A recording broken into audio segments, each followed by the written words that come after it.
What is up? My name is Layla Hormozi. I'm co-CEO of Acquisition.com, which is a portfolio of businesses that does about 85 million per year in revenue. I don't sell coaching. I don't do courses. I just put this content out there to hopefully help and kind of get past all the crap that's out there that's fake. You know, I've built multiple companies to over 8 figures and nearly 9. And so I feel like I have enough credibility to put things out there now. And I didn't do so along the way because I didn't feel like I had the credibility at that point. And that being said, that kind of ties in with the video that I wanted to make today, which was my mental frameworks around dealing with hate and criticism. And the reason I want to make this video is because a lot of people have asked for it, and a lot of people have asked me that all the time, right? But it actually became more relevant to me recently. And so I think that the reason for that is I had a few pieces of content on separate platforms that really took off. And because those pieces of content took off, I was exposed to like a new level of audience and of people that I hadn't been before. And all of these things came pouring in, all this hate that I hadn't seen in a long time. And I felt like now is the time to make this video because it's relevant to me. And honestly, I'm just like not apathetic at this point in time. What I wanted to start out was just explaining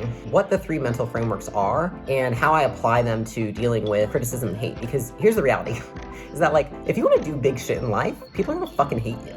And the cooler you are, the more unique you are, the more different you are than others, which is often required to become extraordinary, then the more people are going to hate you. And I think that a lot of the times we expect the love to increase, but we do not expect the hate to increase. So like everyone's like, oh, I want to be rich and famous. And they want to be rich and famous because they think that there's a feeling behind the rich and the famous that they want to acquire. And it's love and admiration and inspiration, all these things. And the reality is that rich and famous comes with all the opposites as well, which is hatred, demeaning, cruelty, all of these things, right? Because people see you and all of a sudden you create so much insecurity within themselves, right? Because they see you and you have all of these things that they want and that maybe even go against the reality of what's possible. And so therefore they project their hate onto you. And so if you want to do big shit in life, which I hope if you're watching my channel, you do, you're going to have to learn how to deal with it. And it's not something that you can try. And I think a lot of people, they're like, how do I get the hate to stop? And I'm like, dude, what the fuck? You can't get the hate to stop. Like you don't get the hate to stop and you don't want it to stop. Because if the hate stops, the love stops, which means you aren't doing something correctly, which means that you're not being yourself. You're probably not being the authentic version of yourself that you are because you're probably pussying out because you're afraid that people are going to keep hating on you. And you're like, I can't take it. I can't read the comments. I can't get all these messages. It's like, yes, you fucking can. And so I tell you that because I take it's first person. I'm partially just telling myself because it's something I work on every day. And particularly right now in my life, it's something I work on consistently. Like Alex will walk in. He's like, what are you doing? I'm like, building new mental frameworks to deal with this shit. And he's like, seriously? And I'm like, yeah. Like I have to, because if you want to be able to get to that level, which I do, I want to be a billionaire. And like, the only reason I want to do that is to show others it's possible. I know that it's going to be way fucking harder than it is now. And so the stuff that I'm dealing with now, the stuff that you're dealing with now, that's just the beginning. And so if you know that what you're dealing with right now is only the beginning, what can you do to ensure that you have a healthy way to process this shit so you can move on and actually do big shit with your life? Because this shit doesn't matter. And so there's 3 frameworks that I use. And honestly, these are not frameworks that I got from someone else or YouTubed. These are like, I was thinking to myself, like, what do I do in my own brain to deal with this stuff? Because like one thing that I talk about a lot and that people that know me are like, you have a really healthy sense of self in the sense that like, I don't rely on outside opinions to dictate how I feel about myself. Like if I complete a task, I am proud of myself and I'm my own best friend. And if nobody else notices, I don't care. But because of that, I've never felt like I'm super affected by others' opinions. But each level you get to, if things get louder, things become new, there's all this new stuff that's coming at you, it's something you have to acclimate to. And so I hope that this helps you. The first is the 50-50 principle, okay? And this is for life in general, but it especially applies to criticism and hate. So I had a coach, and this was about 6 years ago. It was right before we started Gym Launch.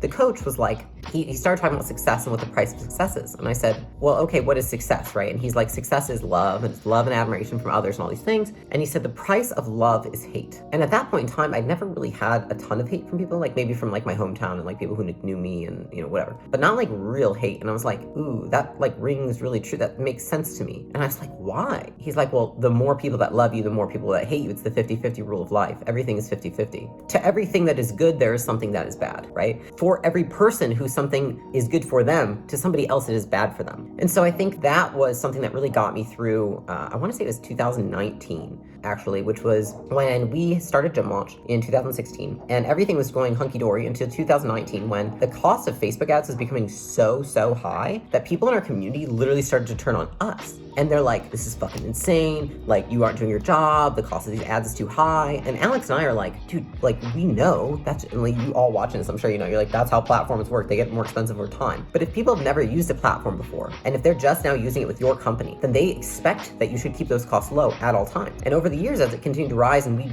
beat our asses into the ground trying to figure out how to get it lower and lower, and they were honestly as low as they could possibly fucking be, people still hated us for it. And I remember like logging into Facebook one day, and there was an entire group of people that was like ex-Gym Launch clients, and it was like 110 people that were just fucking talking shit. And the crazy part to that was those people had been our biggest fans 3 years prior, 2 years prior, 1 year prior. And I remember just thinking to myself, like, holy fuck, it's so true. Like, the price of love is hate. And those who deeply, deeply love you many times end up hating you later on. And the reason they did that with us is because they viewed us as heroes, right? Like, we came and saved the day for them. Which, you know what that means when the day gets gloomy outside? Is they look at Alex and Layla and say, fuck you, you ruined my day, right? They didn't take personal responsibility. And so that was probably the first like real dose of hate that I got. Seeing those everywhere, getting messages from people saying like, do you know how many people hate you right now? Do you know how many people are talking shit? Do you know how many people are leaving the program? I just remember it was this big fucking dramatic thing. And I was like, I just, honestly, at the time, like I can be really frank with you, like my mind was like, I don't give a fuck. Fuck anybody who talks like that. Like if you join a hate group, fuck you. I don't like you. You're not my people, which is what I think today as well. But that being said, the 50-50 framework is one that works for me. And it's because I think that we have to reset expectations of what we believe to be true about life itself, which is that life is 50-50. And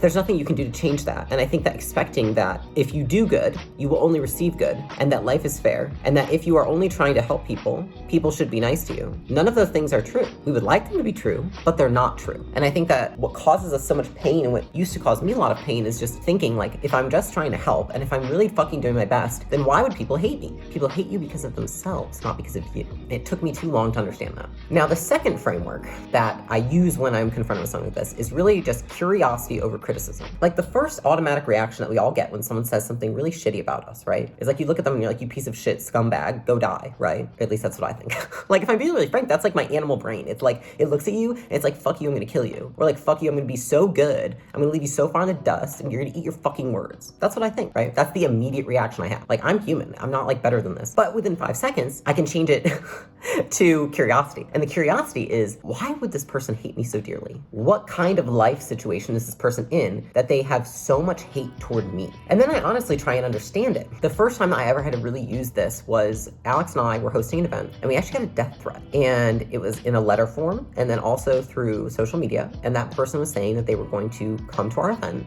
and they were going to kill us. And I remember just like the first moment that I read it, we were actually, someone was at our house doing a video interview with us, and I just felt sick to my stomach. I just fucking tanked that interview because I was just like so just like horrified that somebody would hate us so much that they would say they're gonna come kill us. And they were counting down the days till they could come there and, you know, reap, I don't even know what it was. It was like, you know, judgment on us. And I was like, good Lord, like you're fucking nuts. You know, I had to think to myself, because this person had been an ex-client, which is crazy, right? Like someone who did really well in our program, and they hadn't been a client for like a year. And so it made absolutely no sense to me or Alex. And so I really had to go through, why would a person do this? And honestly, the reality that I confronted with that was, you know, I put their past together. I looked at what they were doing nowadays, and I was like, they used to be a drug addict. They got out of drugs. Maybe they're back on drugs. Maybe it did some brain damage. Maybe this or that. And they look at us and they have all this hate in their body and in themselves. And then they just say, I'm going to go put it on you because you can take it and I can't. I am so weak that I cannot take my own self-hatred. Therefore, I must project it onto you because you are strong enough to take it. I'm serious. People can't hold their own hate for themselves because they let themselves down all the time. They aren't where they want to be in life. They don't look how they want to look. You know, they constantly let themselves down in their dreams that they say, I have to put it on someone else because I'm too fucking weak to handle it. That's seriously what people do. And so if you approach it with the curiosity instead of the criticism, right? To say, why would this person, what kind of life must they have? What kind of beliefs must they hold to hate me to such a degree for no fucking reason? Then it becomes a lot easier. And it doesn't mean you have to like those people. Like you can hear it in my voice, like I don't like these people. I would never associate with these people. It's so far beyond my realm of comprehension that I don't get it, you know? And maybe one day I won't care at all and I'll be like, oh, I feel bad for them and I love them. I don't feel like that now, you know? And I have friends who are like, Layla, you know, mental health, all this. I'm like, you know, fuck your mental health. Like I'm not gonna go like somebody who says these mean ass things. Like that's just not in my cards. And you know what? I don't want to. That's just who I am. And so that's the second framework, is the curiosity, is really just playing out what's the story of their life so that they would hate you so much. mark, because it has nothing to do with you ever. It just has to do with them, right? The last piece is expecting hatred. And the reason this one is so important is because we expect that when we achieve these things in life, that when we achieve material success, when we achieve aesthetically what we want to achieve, when we achieve the marriage we want to achieve, when we achieve anything, we expect only love and admiration, inspiration. We expect people to love us, because that's most of the time why we want to achieve those things, because we expect it to come with a feeling, and that feeling will take us out of whatever pain we're in, which is just the human experience. And instead, when we get there, there's the other side of it, which goes back to the 50-50 rule, which is that there's lots of hate, there's lots of putting down, there's lots of anger, there's lots of frustration towards you. And it's because you have to expect it. The reason that it gets so much worse, and the reason that if you get it, it feels so terrible, is because you don't expect it. You think that it is one way when it is another. And it's just like, you look at Instagram and you look at all these people and these famous people and actors and actresses, and you're probably thinking like, it must be nice to be rich and famous, right? Like that's what a lot of people look at and think, but it's like, you don't know what the other side is. Some people have to walk around with a bodyguard all day. Often what we do is instead of expecting the hatred, and I know that I did this in my past, is that I was like, I don't need to expect hatred because I'll just be fucking perfect. Which is like, I'll be in great shape, I will be beautiful, I will marry someone amazing, I will be insanely successful, I will have all these things, and therefore nobody will be able to hate on me. And I believed that for a long time, that like if I built that armor big enough that nobody could penetrate it, right? And it's worked to a degree, but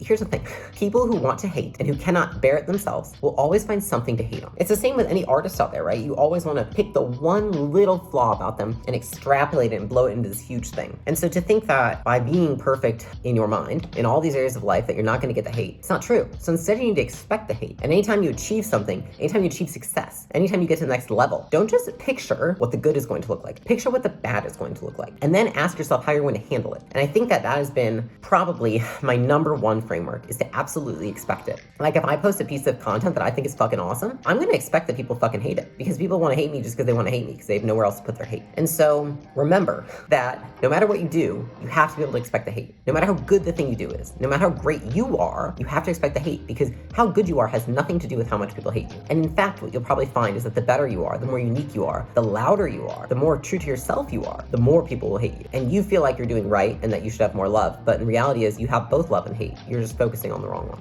And so those are my 3 frameworks for how I deal with this. You can have all these mental frameworks to deal with hate, but at the end of the day, you have to remember it has nothing to do with you. It has to do with their beliefs, their character traits, and their tendencies. It doesn't have to do with you. And so with that, I hope that that was useful for you. I know that this is what helps me. And so I will continue to, share more mental tools as they come up, because I'm sure it's never gonna stop. And so that being said, have a great Wednesday, Tuesday, Thursday, rest of your week. I will talk to you soon.